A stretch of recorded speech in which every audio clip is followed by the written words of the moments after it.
Se dice que existen vidas que, aunque cortas, dejan huellas imposibles de borrar. Ese es el caso de Carlo Acutis, un adolescente que, sin proponérselo, dejó al mundo con más preguntas que respuestas, como entender que un chico que jugaba videojuegos y adoraba la Nutella esté a punto de ser declarado santo. ¿Qué detalles ocultos de su vida pueden cambiar para siempre la manera en que lo recordamos? Lo que leerás a continuación no es la típica biografía, sino los episodios más curiosos e insólitos de la vida del llamado influencer de Dios. Carlo nació en Londres en mayo de 1991, aunque su infancia la pasó en Milán. Único hijo durante muchos años, parecía un niño común y corriente, con sus juegos, bromas y travesuras. Sin embargo, desde pequeño mostró un interés que sorprendía a todos.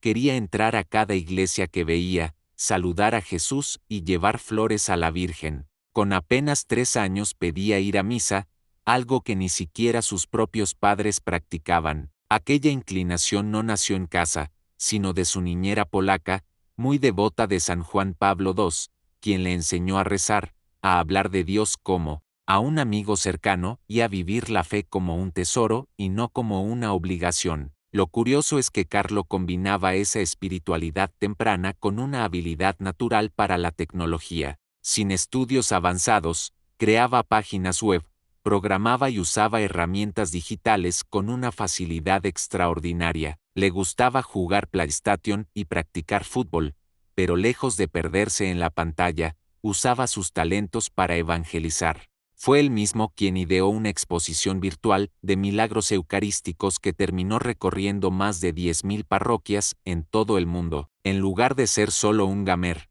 convirtió Internet en un altar. Lo más impactante era la relación que Carlo tenía con lo que llamaba la autopista al cielo, la Eucaristía. Tras su primera comunión, a los 7 años, nunca dejó de asistir diariamente a misa ni de rezar el rosario. Para él ese momento era la cita más importante del día, no un ritual vacío, sino un instante de intimidad con Jesús, como San Juan apoyado en su pecho en la última cena. Otra de sus particularidades era la certeza de que moriría joven. 2 meses antes de su fallecimiento, grabó un video en el que decía con calma, «Estoy destinado a morir», y lo hacía sonriendo, sin miedo, solo con paz. Murió de leucemia fulminante a los 15 años, el 12 de octubre de 2006, Día de la Virgen del Pilar. Antes de partir, ofreció su dolor por el Papa y por la Iglesia, y fue precisamente un Papa quien, en septiembre de 2025, anunciaría su canonización, convirtiéndolo en el primer santo milenial de la Iglesia Católica. Carlo no solo vivió deprisa, sino de un modo diferente. Su vida estuvo llena de gestos ocultos que se conocieron después de su muerte: regalar su saco de dormir a un indigente, convencer a un empleado hindú de la familia para que se bautizara, o evaluarse a sí mismo en un diario para mejorar sus defectos. Detalles aparentemente pequeños que explican por qué su tumba en Asís atrae a tantos peregrinos. Su historia está llena de curiosidades, algunas conmueven, otras sorprenden y varias hacen reflexionar sobre lo que significa vivir con propósito. ¿Por qué si un adolescente común pudo alcanzar tanto, que nos detiene a nosotros? Carlos sabía que no era perfecto y lo reconocía. Tenía luchas internas, como su afición desmedida por los helados, la pizza y, sobre todo, la Nutella. Llegó a aumentar de peso y sentirse incómodo consigo mismo, pero lo convirtió en un desafío personal. En un cuaderno, evaluaba a diario su disciplina, su trato hacia los demás y su capacidad de autocontrol. Aquellos escritos, hallados después de su muerte, muestran a un joven que peleaba batallas silenciosas y entendía que la victoria más grande se libra en el interior. Era un chico de actos sencillos y silenciosos. No ayudaba para recibir aplausos. En casa no permitía que las empleadas recogieran su desorden. Él mismo ordenaba y hacía su cama. Si veía a un sin techo, no dudaba en detenerse, escuchar y compartir lo que tenía, incluso su propia comida. Con sus primeros ahorros compró un saco de dormir para un hombre que vivía en la calle. Gestos pequeños, repetidos hasta hacerlos costumbre. Una de sus historias más singulares fue la amistad con Raches, empleado hindú de la familia, quien, tras conversar con Carlo sobre Jesús, pidió el bautismo. Y no fue el único.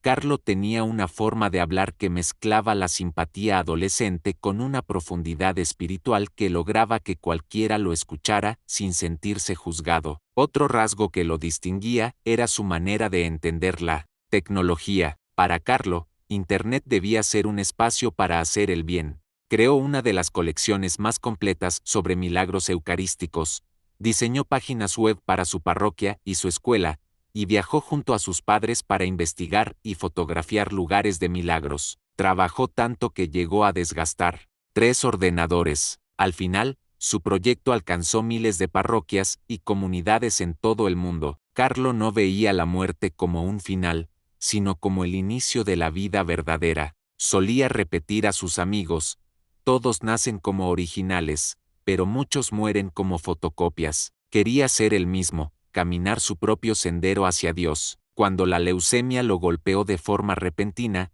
no se quejó ni se rebeló. La asumió con una serenidad que sorprendió incluso a los médicos. Poco antes de morir, le dijo a su madre algo que la dejó helada: vas a tener mellizos. Ella lo consideró imposible con más de 40 años, pero en 2010 nacieron Francesca y Michele, confirmando para la familia que Carlo seguía acompañándolos desde el cielo. Hoy, su tumba en el Santuario del Despojo en Asís recibe peregrinos constantemente. Lo que más llama la atención es que está vestido con zapatillas, sudadera y jeans, sin hábito ni túnica, mostrando que la santidad es posible en medio de la vida común. Es un santo que parece uno de nosotros, lo que explica la atracción de tantos jóvenes hacia su ejemplo. Entre los detalles más llamativos están su corazón conservado en una custodia, sus predicciones sobre su muerte y los 2 milagros reconocidos por la Iglesia. El primero ocurrió en Brasil, en 2010,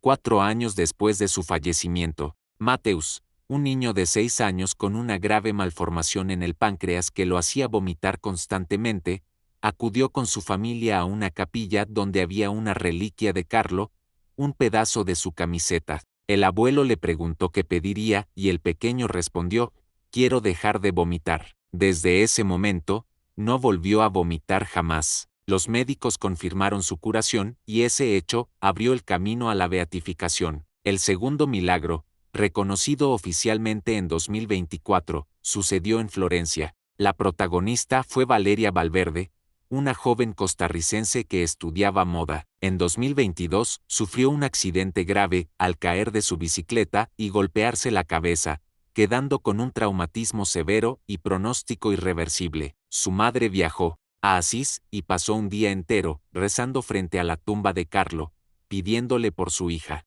Horas después, Valeria comenzó a respirar por sí sola y, con el tiempo, recuperó el habla, la movilidad y una vida normal. Estos 2 milagros no solo certificaron su santidad, sino que consolidaron la imagen de Carlo como el influencer de Dios, alguien capaz de obrar en distintos rincones del planeta y en realidades completamente diferentes. Las curiosidades no terminan ahí. En enero de 2019, más de una década después de su fallecimiento, se exhumó el cuerpo de Carlo en Asís. Muchos creían que aparecería incorrupto, y las imágenes recorrieron el mundo entero. Vestido con sus jeans, sudadera y zapatillas, parecía estar dormido. Sin embargo, el obispo Domenico Sorrentino aclaró que, aunque estaba en un estado sorprendentemente íntegro, había recibido tratamientos de conservación para que los fieles pudieran venerarlo, y, sin quererlo, Carlo transmitió un mensaje claro: la santidad no se mide por la incorruptibilidad del cuerpo, sino por una vida que deja huella. Lo asombroso fue que su corazón se mantuvo intacto y hoy se conserva en una custodia en la Basílica Papal de San Francisco de Asís, como signo de un joven que vivió con el corazón en el cielo y los pies en la tierra. Hay otra ironía hermosa. Carlo quiso donar sus órganos, pero la enfermedad los dañó todos, excepto el corazón.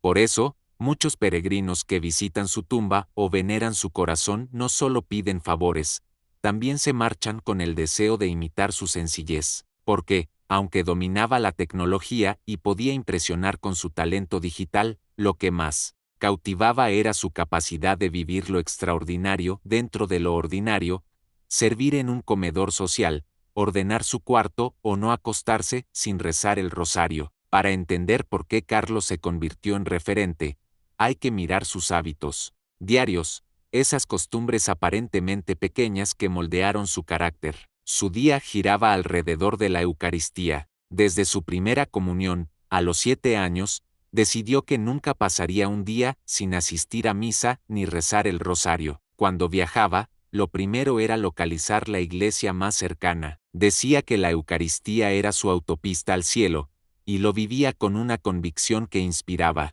Antes o después de misa, dedicaba tiempo a la adoración en silencio, como recostado espiritualmente sobre el pecho de Jesús, tal como lo hizo San Juan. Otro de sus hábitos era su exigente examen de conciencia nocturno. En un cuaderno sencillo, se evaluaba a diario cómo había tratado a sus padres, profesores y compañeros, si había dominado sus impulsos, si había caído en la pereza o la gula. Para él, la conversión no consistía en acumular, sino en quitar lo que estorbaba, menos ego, más espacio para Dios. Lo resumía con una frase fuerte y lúcida: ¿de qué sirve ganar 1000 batallas si no vences tus pasiones? La lucha real está dentro. Aunque le encantaba la tecnología, se imponía límites. Tenía PlayStation y disfrutaba del fútbol, pero se preguntaba, ¿esto me acerca o me aleja de mi propósito? Por eso, cuando diseñaba sitios web, lo hacía siempre al servicio de los demás,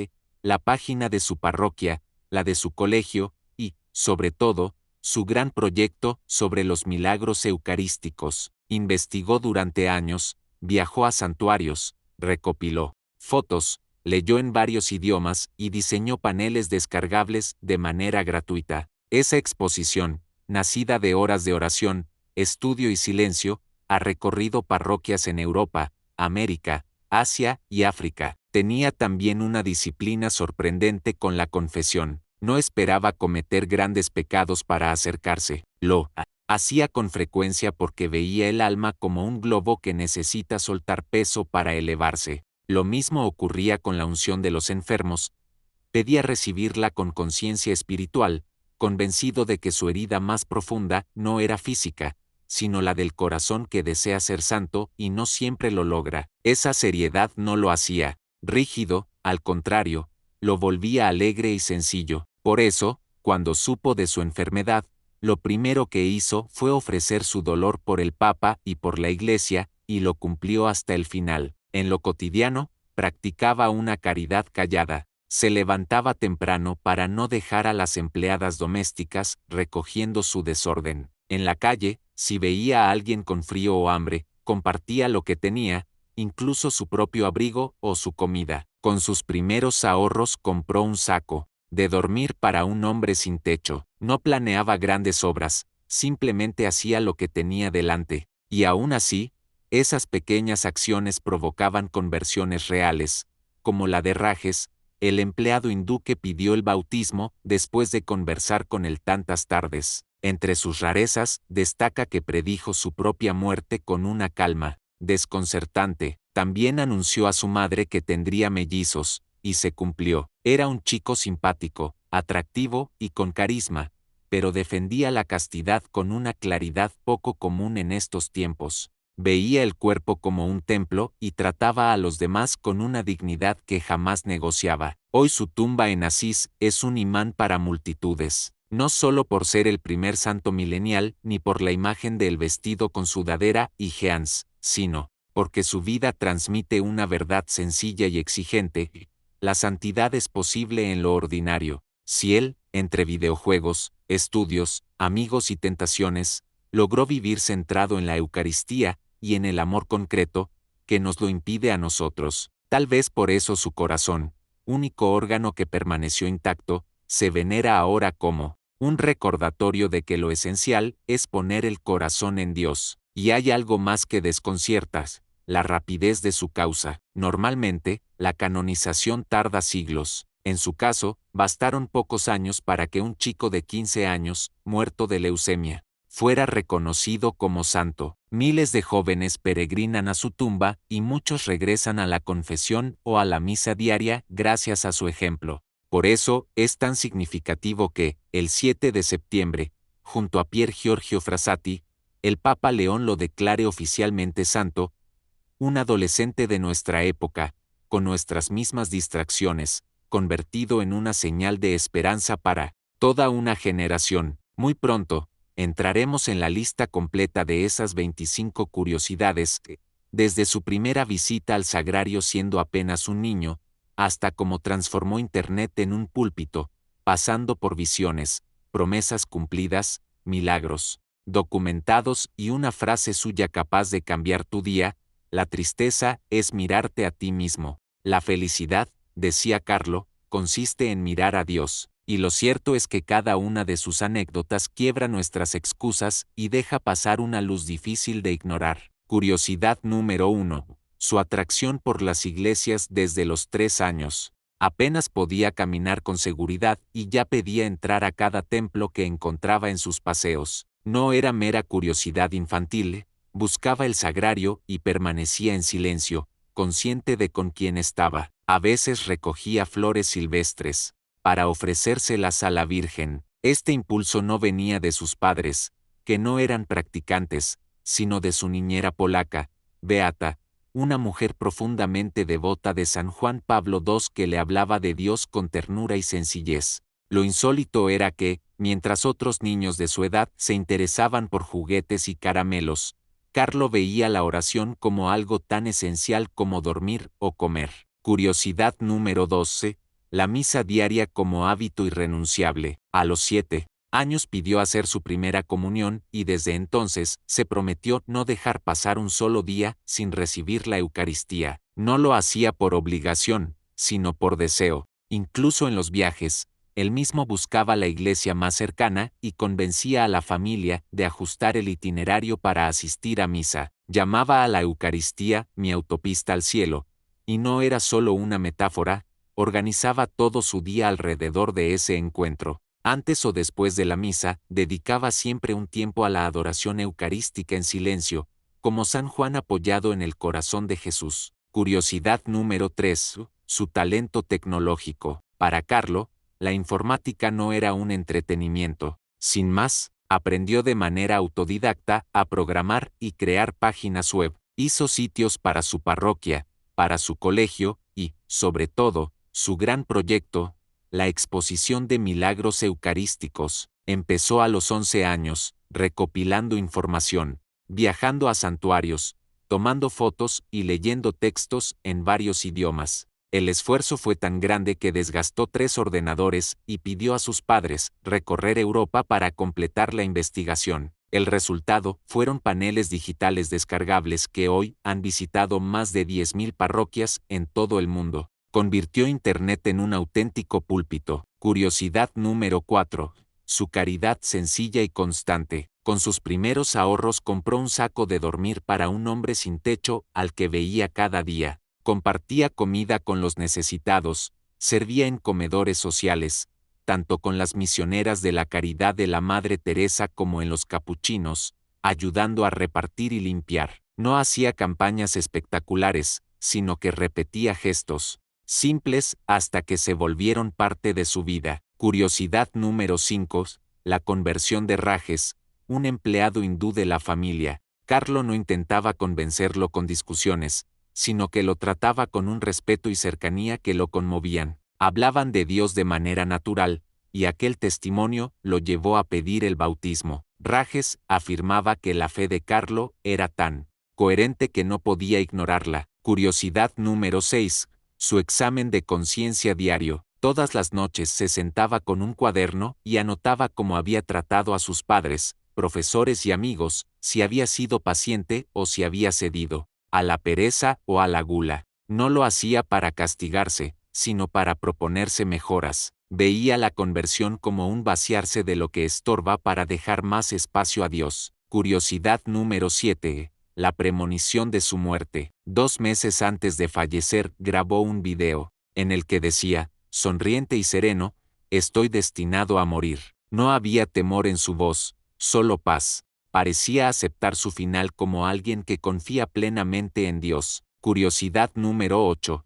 La predicción de mellizos en su familia. Le dijo a su madre que tendría gemelos, algo que parecía imposible a su edad y en las circunstancias. Pero, 4 años después de su muerte, nacieron Francesca y Michele, confirmando sus palabras. Curiosidad número 9.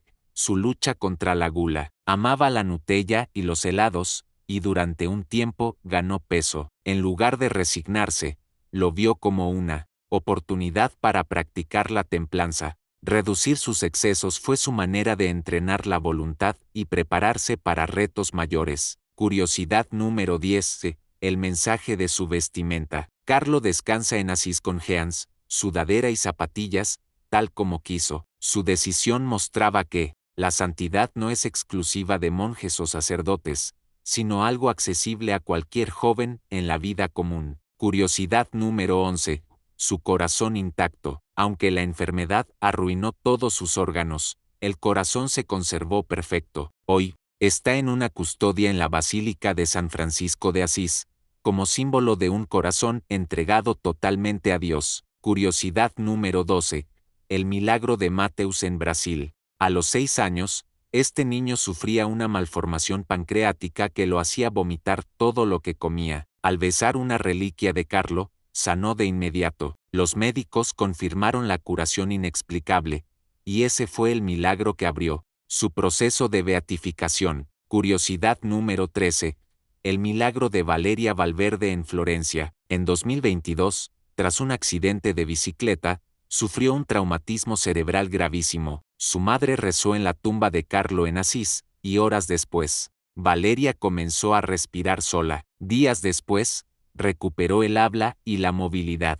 Su recuperación desafió toda lógica médica y fue reconocida como el segundo milagro oficial. Estas 13 curiosidades son solo la mitad del retrato de un joven que unió devoción, tecnología y caridad silenciosa. Aún faltan más detalles que revelan su humanidad y su propósito firme. Curiosidad número 14. Su visión de la tristeza y la alegría. Solía repetirlo: la tristeza es mirarte a ti mismo, la felicidad es mirar a Dios. No era una frase bonita para adornar, sino una convicción que lo sostenía. Para él, la tristeza nacía de encerrarse en los propios problemas, mientras que la alegría surgía al levantar la mirada hacia lo eterno. Esa mentalidad le dio serenidad incluso en los días finales de su enfermedad, sorprendiendo a los médicos por la calma con que afrontaba el dolor. Curiosidad número 15. Su devoción a la Virgen María. No la vivía como una costumbre fría, sino como una relación cercana. Rezaba el rosario todos los días y confiaba a María sus inquietudes. En su exposición incluyó a la Virgen de Guadalupe, destacando que aparecía embarazada y, por lo tanto, llevando a Jesús en su vientre. Para él, eso era un signo eucarístico que mostraba que María siempre conduce hacia Cristo. Curiosidad número 16.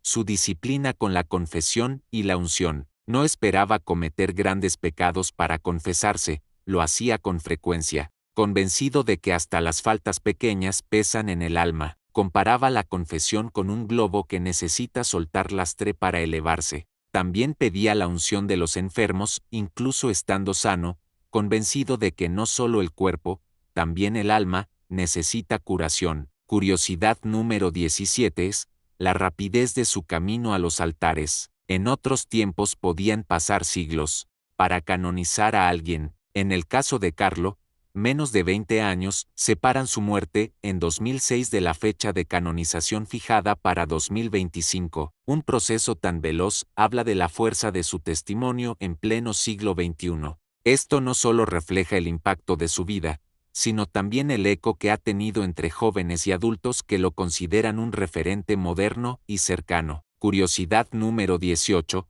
Su empeño en ser original. Carlo repetía: todos nacen como originales, pero muchos mueren como fotocopias. Detestaba la idea de vivir según moldes impuestos por la moda, la publicidad o la presión social. Aplicaba este principio en su manera de vestir, en cómo usaba la tecnología y en la elección de sus amistades. Si algo no concordaba con sus convicciones, lo dejaba de lado sin temor a diferenciarse. Esta frase se convirtió con el tiempo en una de las más citadas de sus biografías y charlas. Curiosidad número 19.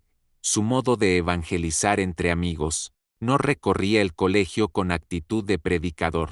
Jugaba, compartía actividades comunes y en medio de la normalidad encontraba momentos para sembrar una idea, responder a una duda o dar un testimonio breve. Algunos compañeros recuerdan cómo hablaba con seriedad sobre la castidad, el valor del cuerpo como templo del Espíritu Santo o los peligros de la pornografía. Lo hacía con respeto, pero con una firmeza que impactaba. Curiosidad número 20. La predicción de su muerte. Desde pequeño, decía que moriría por una hemorragia cerebral. Años después, la leucemia fulminante que lo atacó provocó precisamente eso. Para su madre fue una revelación inquietante y al mismo tiempo una confirmación de la claridad espiritual de su hijo. Carlo nunca consideró su vida como algo sin fin, sino como una misión con tiempo limitado que debía aprovechar plenamente. Curiosidad número 21. Su ofrenda por el Papa y la Iglesia. Al ingresar en el hospital y ser consciente de lo grave de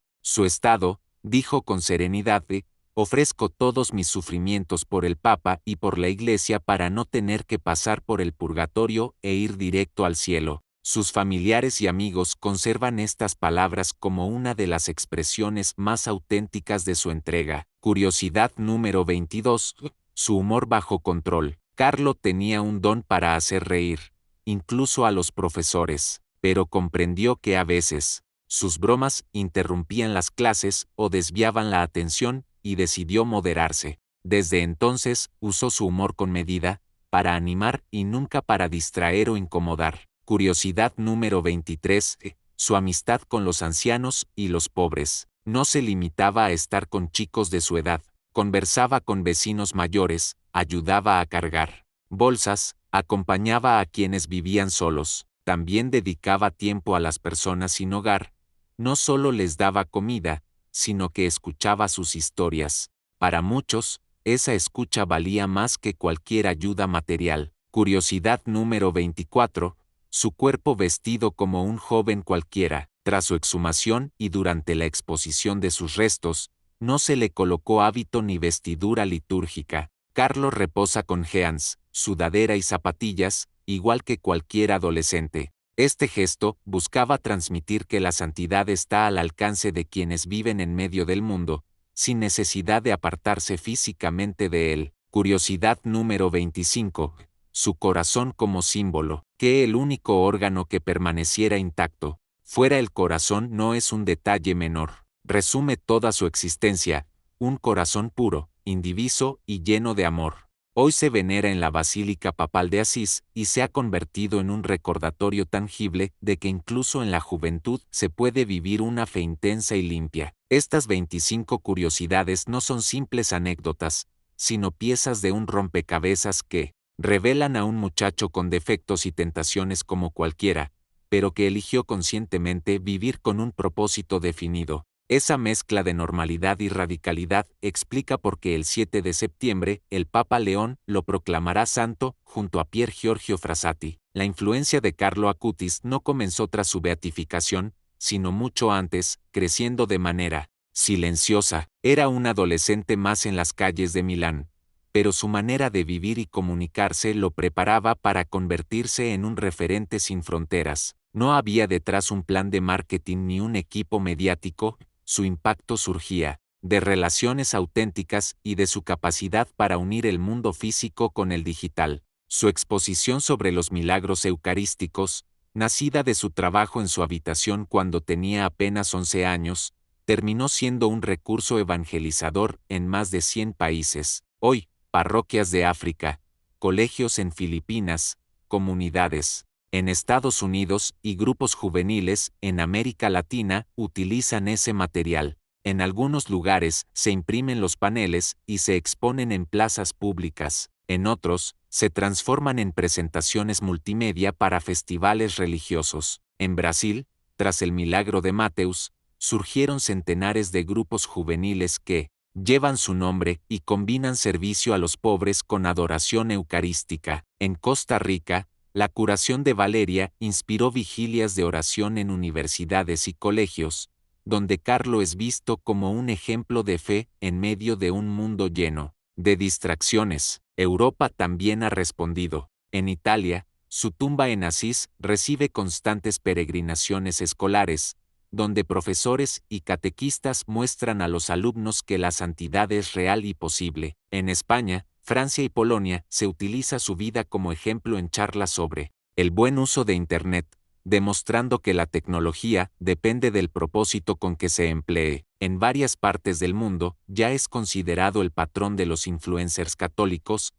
Jóvenes creadores de contenido lo ven como modelo para transmitir la fe con autenticidad y sin protagonismo excesivo. Su influencia incluso ha traspasado fronteras culturales y religiosas. En Asia, especialmente en India y Filipinas, sus biografías han sido traducidas y se han realizado documentales en lenguas locales, permitiendo que su historia llegue a ambientes no católicos como un ejemplo de coherencia y amor genuino. Al anunciar su canonización junto a Pier Giorgio Frassati, el Papa León destacó: en un mundo donde las redes pueden encerrar al hombre en sí mismo, Carlo nos muestra cómo usarlas para abrir caminos hacia Dios y hacia el prójimo. Estas palabras consolidaron su imagen como santo para la era digital, capaz de inspirar tanto a creyentes como a quienes buscan un sentido más profundo para su vida. El caso de Carlo prueba algo que antes pocos pensaban: la santidad no es un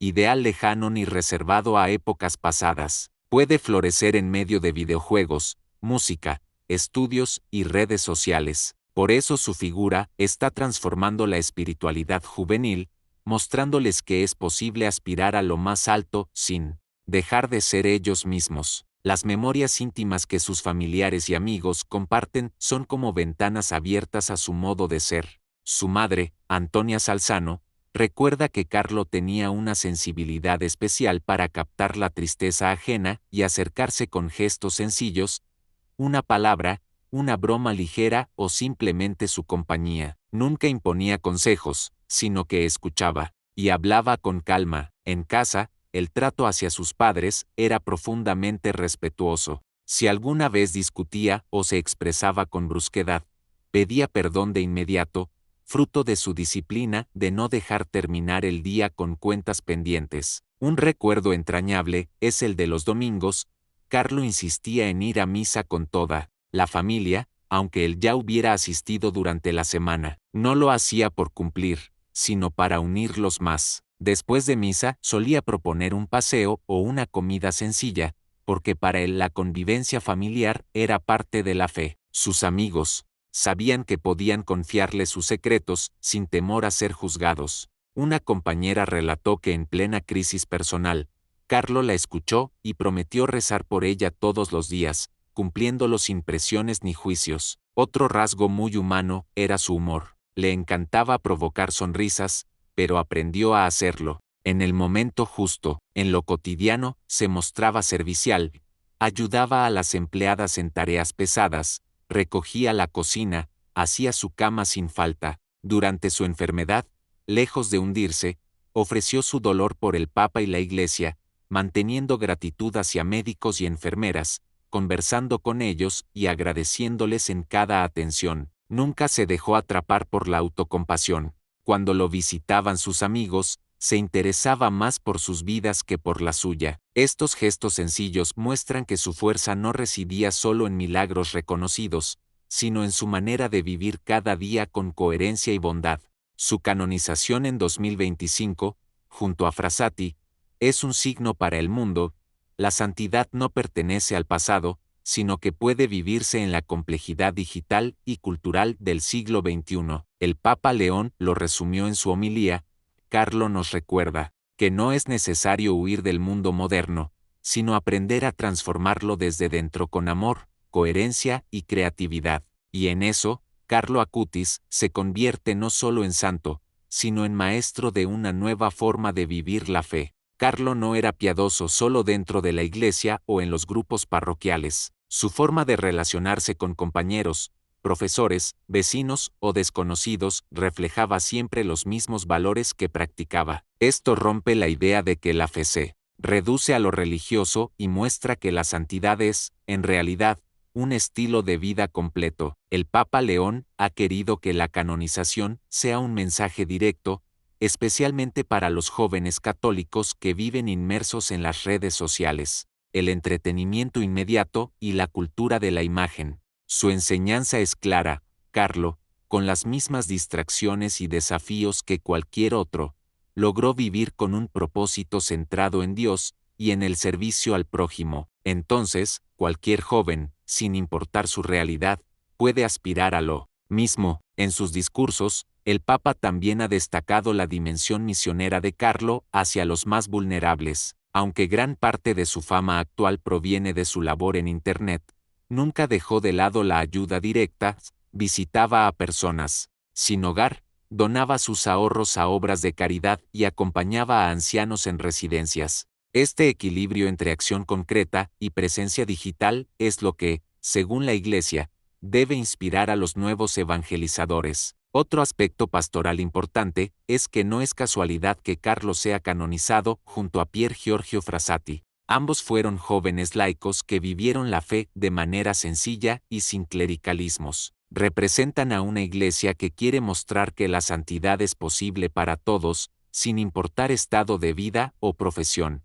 Su unión en los altares es un signo visible de que la juventud, cuando se orienta bien, puede transformar comunidades enteras. El impacto de la canonización de Carlo Acutis apenas comienza y ya se vislumbra que su figura ocupará un lugar central en la espiritualidad de las próximas décadas. El Papa León ha sido claro: la intención no es colocarlo en un pedestal inalcanzable, sino presentarlo como compañero de camino para quienes buscan vivir la fe en un mundo hiperconectado y veloz. En sus catequesis posteriores al anuncio, ha repetido una frase que se ha vuelto lema: Carlo no nos invita a admirarlo, nos invita a imitarlo. Esa diferencia es clave. Hoy, los jóvenes no quieren figuras lejanas o idealizadas, buscan ejemplos cercanos y auténticos. Carlo, con su sudadera, sus zapatillas y su laptop, encarna una santidad que no se separa de la vida común, sino que la habita de una forma nueva. Uno de sus grandes legados es la idea del tiempo bien usado. En un contexto donde tantos jóvenes